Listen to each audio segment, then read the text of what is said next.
2. Trauma bertemu laki-laki. Aku hampir putus asa dan ingin rasanya mengakhiri hidup di villa tersebut. Namun, tiba-tiba bayangan ayah dan bunda terlintas di benakku.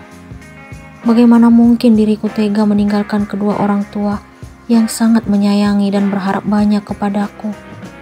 Aku anak tunggal yang harus membahagiakan mereka. Aku segera membenahi diri, lalu memakai kembali pakaian yang Bimo lepaskan dari tubuh yang telah kotor ini. Aku masih tidak kuasa menyaksikan noktah merah di kasur yang telah Bimo lakukan untuk melampiaskan hasratnya. Aku merasakan sakit pada bagian yang telah Bimo hancurkan.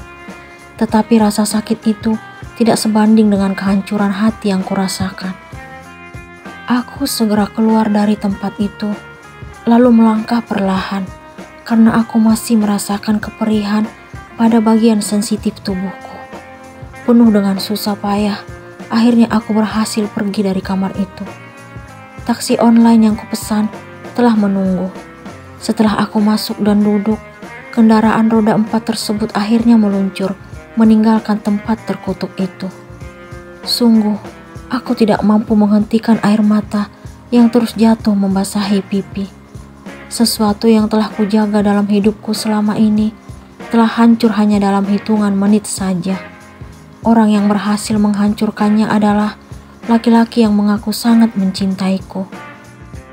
Aku tidak sanggup mengingat kejadian pahit itu.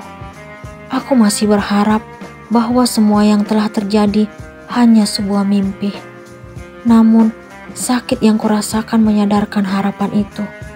Ini bukan mimpi, tetapi nyata terjadi kepada diriku yang telah ternoda dan tidak berguna lagi. Maafin aku, ayah. Ampuni aku, bunda. Anakmu ini bukan seperti yang dulu lagi. Anakmu sekarang sudah kotor dan tidak suci lagi. Aku tidak berhasil menjaga dan mempertahankan sesuatu yang paling berharga dalam hidupku untuk kuserahkan kepada pendamping hidup nanti. Masih pantaskah diriku disebut sebagai anak? Masih bersediakah kalian menerimaku sebagai buah hati yang sangat kalian sayangi, juga cintai? Jangan membenciku, ayah, bunda. Anakmu ini sangat ingin membahagiakan kalian. Ayah dan bunda adalah segalanya bagiku. Taksi berhenti di depan rumahku. Aku segera turun, lalu melakukan pembayaran. Kemudian dengan cepat berlari memasuki rumah. Tanpa basa-basi, aku melewati bunda yang sedang menyiram tanaman di depan rumah. Aku langsung masuk kamar. Aku menghempaskan tubuh ke kasur, lalu menangis sejadi-jadinya. Tiba-tiba terdengar suara ketukan di pintu kamarku. Dara, kamu kenapa sayang?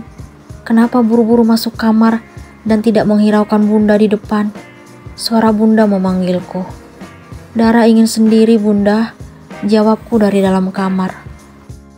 Kenapa suara kamu seperti sedang nangis? Dara udah gak berguna, bunda. Rasanya Dara ingin mati saja. Tangisanku makin kuat. Kamu kenapa? Buka pintunya. Suara bunda meninggi. Dara udah gak pantas jadi anak bunda dan ayah. Aku merasa jijik. Aku pun memukul-mukul tubuhku yang telah kotor dan ternoda. Dara, bunda berhasil masuk dengan kunci cadangan yang selalu disimpan di laci kamarnya. Bunda, aku langsung memeluk bunda. Kamu kenapa sayang? Kenapa keadaan kamu seperti ini? Tanganmu terluka. Bunda memperhatikan tanganku yang berbekas karena genggaman kuat Bimo. Darah udah kotor, darah udah ternoda. Tangisku tidak dapat kuhentikan. Ada apa denganmu sayang? Cerita sama bunda. Dia telah merenggut kesucian darah bunda. Tangisanku makin kuat. Apa maksud kamu? Dia siapa? Bunda melepas pelukan. Beliau tampak sangat terkejut. Dia yang mengaku mencintai darah, tapi dengan tega telah menodai darah. Ini tidak mungkin. Kamu pasti bercanda. Tolong katakan kalau ini tidak benar. Bunda menangis lalu kembali memelukku. Bunda, maafin Dara karena telah mengecewakan bunda. Dara udah gak pantas lagi jadi anak bunda. Lebih baik Dara pergi saja. Jangan ngomong seperti itu sayang. Kamu selamanya akan tetap menjadi anak bunda.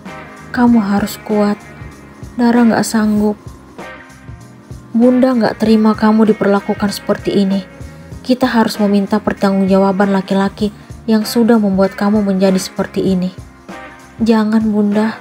Dara gak mau kalau sampai dia mempermalukan keluarga kita. Dia sangat nekat.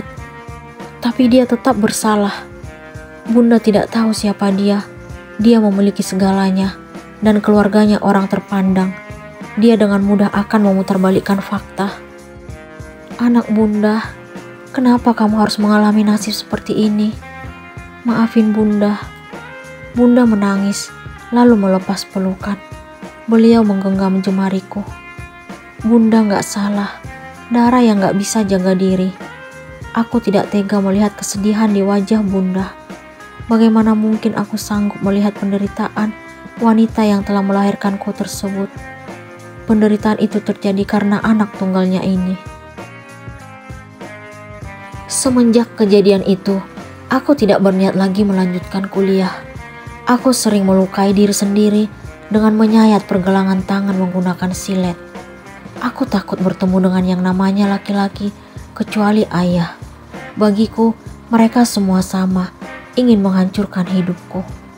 Sekarang, aku makin membenci diriku. Usaha untuk menyakiti tubuh yang sering aku lakukan. Banyak sayatan-sayatan pada pergelangan tangan. Silet yang ada dalam genggaman membuatku ingin terus menggunakannya untuk melukai tubuh kotor ini. Dara, bunda mohon, jangan lakukan itu lagi. Sampai kapan kamu akan menyakiti dirimu seperti ini? Bunda memohon kepadaku agar tidak melukai diri sendiri. Sampai Dara kembali mendapatkan tubuh Dara tanpa noda. Itu tidak mungkin sayang. Semuanya sudah terjadi. Ucap bunda. Apa yang beliau katakan membuatku kembali terpukul. Dara benci dengan tubuh kotor ini bunda. Aku kembali menyayat tanganku. Berhenti, Dara. Lihat, banyak darah yang mengalir dari tanganmu. Biarkan aja bunda. Dara udah gak kuat hidup seperti ini. Mungkin karena terlalu banyak mengeluarkan darah. Aku sangat lemah dan tidak berdaya. Tiba-tiba semuanya menjadi gelap. Saat aku terbangun, aku berada di ruangan yang serba putih ini. Kamu udah siuman sayang? Ayah dan bunda menghampiriku. Aku sangat kasihan melihat wajah khawatir ayah. Sebenarnya ayah dan bunda ingin melaporkan kejadian yang menimpaku kepada yang berwajib. Namun, aku berusaha menghentikan mereka karena aku tahu keluarga Bimo sangat terpandang di kota ini. Aku yakin bukan keadilan yang kami dapatkan, tetapi rasa malu yang akan Bimo ciptakan. Dia sangat nekat melakukan sesuatu yang mengancam dirinya. Aku tidak habis pikir kenapa dulu bisa sampai mengenalnya. Kenapa Dara di sini? Tanya aku heran. Tadi kamu pingsan. Ayah dan bunda langsung membawa kamu ke rumah sakit. Jelas bunda. Ini ruangan khusus untuk kamu sayang. Maksudnya apa bunda? Nggak ada maksud apa-apa. Ini demi kebaikan kamu. Tiba-tiba seorang dokter memasuki ruangan. Aku sangat takut. Kenapa dia di sini? Aku menunjuk ke arah dokter itu. Dia dokter Revan. Tapi dia laki-laki. Dara takut. Kenapa harus takut? Saya nggak gigit kok dek. Jawab dokter itu lalu mendekatiku. Jangan mendekat. Menjauh dariku. Aku berteriak dengan penuh ketakutan. Saya ingin memeriksa kondisi kamu. Ucapnya. Dia makin mendekat. Aku bilang, jangan. Pergi kamu dari hadapanku. Maaf, saya harus memaksa kamu. Dia menyuntikkan cairan di lenganku. Tiba-tiba aku tidak sadarkan diri. Apakah Dara akan baik-baik saja?